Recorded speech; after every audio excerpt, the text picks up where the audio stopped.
Hello and welcome.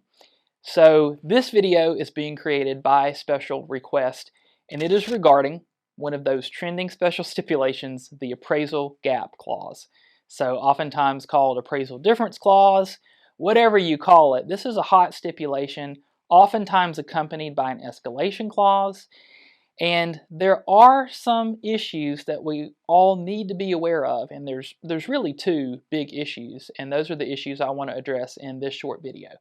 And first and foremost, if it is a VA or an FHA loan, it is not a good idea to use an appraisal gap clause in my experience because there's really no way around it.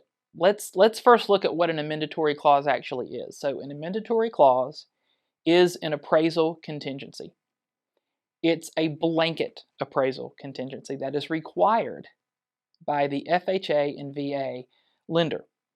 It basically says that if the property does not appraise for at least the purchase price, the buyer has the option of moving forward but doesn't have to.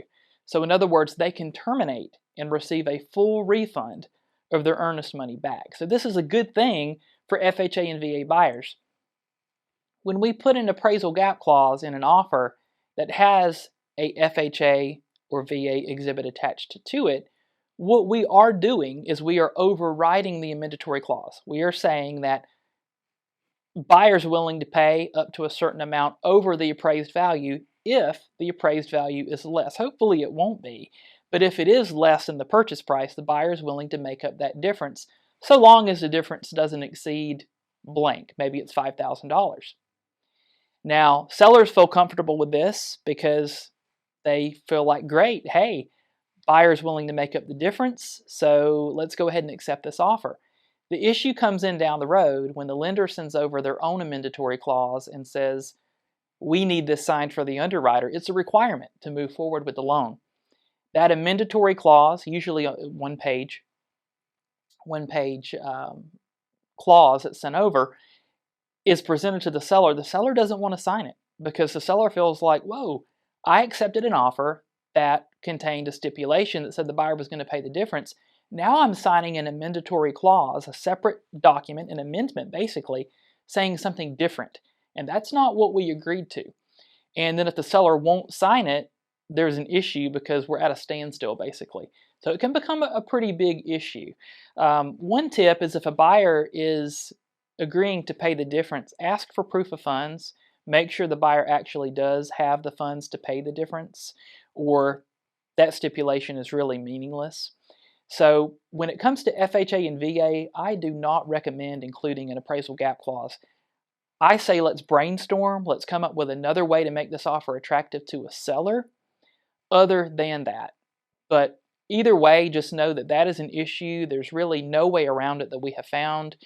I have never seen a lender not require their own amendatory clause to be signed. So just be aware that is a big issue that comes up when it's FHA or VA. Now the second issue with the appraisal gap clause is pretty fundamental, and it's actually with how the clause is structured itself. So if you are a solid source agent, you have access to solid source special stipulations within FMLS Docs Plus. If you're a GAR form user, you have access to the special stipulations that have been prepared by the Georgia Association of Realtors. Now, in the solid source library, we have included Seth Weissman's appraisal gap special stipulation. This is the one that we recommend using. We do not recommend writing your own appraisal gap clause. That's where the issue has come in. And it has been agents who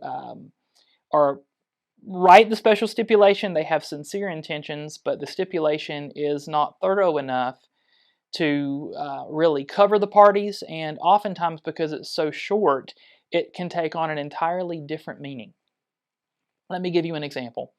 Purchase price shall be $10,000 over the appraised value. Let me say that one more time. Purchase price shall be $10,000 over the appraised value. If you look at the appraisal gap clause in comparison to that clause, they are in two completely different worlds. They are not the same thing. And what happens if the property appraises for drastically less than what we ever thought it would? We now have a formula for the purchase price. A formula for the purchase price was never what the appraisal gap clause was intended to be. And again, what happens is the buyer's excited because they're getting a really good deal on the home. Seller says, I am not closing. That is not what I intended. So a little bit of homework on the front end. Use the special stipulation that is available in the special stipulations library, and that way we can keep everything on a good track.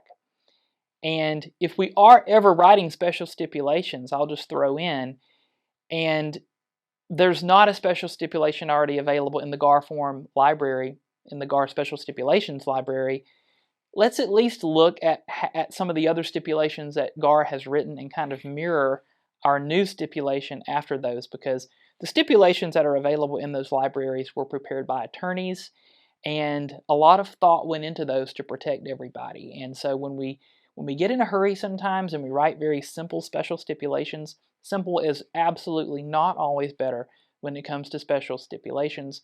That's when we can run into trouble. So hope that these tips helped. If you like this video, please feel free to like it. Leave us a comment below. I'm going to include that special stipulation that Seth Weissman wrote in the description below, so feel free to use that if you need to. And thank you for watching.